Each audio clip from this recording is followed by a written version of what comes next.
האם אתם עושים את הטעות הזו עם המשכורת שלכם? רובנו מסתכלים על המשכורת שלנו כמו על פיצה.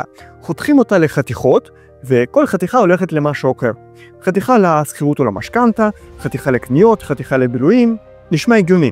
אבל יש טעות קריטית שכמעט כולם עושים. כשמחלקים את כל הפיצה, רוב האנשים שוכחים את החתיכה החשובה ביותר.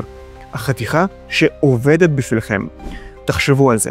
המשכורת שלכם היא לא באמת שלכם, אם 100% ממנה הולכת על הוצאות. היא פשוט עוברת דרככם בדרך למישהו אחר. אני אחזור על זה. המשכורת שלכם עוברת דרככם למישהו אחר.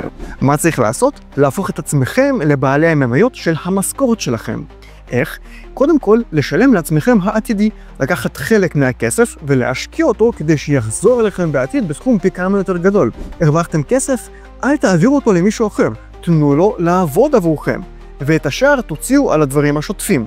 אז איזה אחוז מהמשכורת שלכם באמת עובד בשבילכם?